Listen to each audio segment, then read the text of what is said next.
9 minutes before the top of the hour, as the president tries to cool temperatures between the Cambridge Police Department and Harvard professor Henry Louis Gates, the woman who called police, the woman who said there might be a robbery at the professor's home, is now speaking out. Her name is Lucia Whalen, and her lawyer says she never mentioned race when she called 911. So what exactly did Whalen see, and what did she tell police? I'm joined on the line now by her attorney, Wendy Murphy. Ms. Murphy, thank you so much for joining us.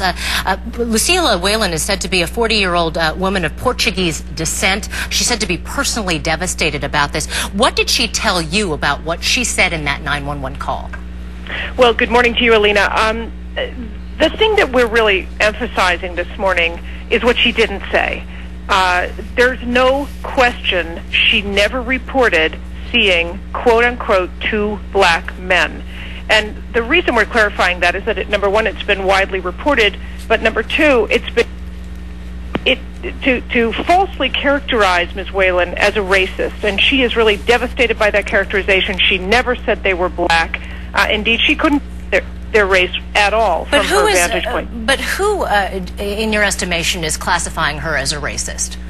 Well, if you read almost any mainstream news, you'll see some implication that this incident would never have happened. Indeed, the police never would have been called if the men had been white. That's an implication that the woman who called 911 was acting because she saw, quote, two black men. But also, if you look at many of the online reporting sites and some of the columnists, they're basically saying, had she not been racist and acted in a racist manner in calling 911, had she not been a white woman fearful of the black men in the neighborhood, she wouldn't have thought they were committing a crime. And so she is the racist spark that started this mess. And the absolute opposite is true. She didn't see their race. She didn't report their race. She didn't act on race. She acted on behavior. She works nearby. She doesn't live in the area. She was concerned because she knew there were recent break-ins in the area. And Ms. Murphy, I want to jump in for just a moment, because that is initially why she made the call, right? Because she was aware of other recent robberies in the area, right? That's exactly right. And am I correct in saying that she says she never saw two black men, but what she saw were the backs of two men with backpacks? Can you confirm that? No, she did not report seeing two men with backpacks. What did she say on that call? She said she saw two men who appeared to be breaking into a home, and when asked for further description, she indicated that she also saw two bags. That's it. That's the description she gave. When pressed a bit further, well, can you describe the men? She said, I don't want to speculate. I don't want to speculate, but if you make me, it looks like one of the men might be Hispanic. That's how she described the scene. Nothing about black men, and she is absolutely devastated.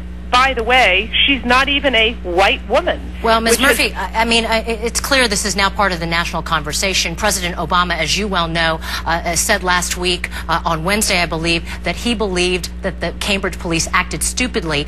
2 days later, he said, well, I could have calibrated those words differently. I'm curious to know what your client thinks about President Obama sort of wading into these waters. Oh, however she feels about that, she's not telling me, and I don't think she wants to voice her opinion. How do you feel about it? Now, what I want folks to know on behalf of my client is that she believes both sides are respectable, and she wants to tamp things down. She doesn't want her clarification of the record to make things worse.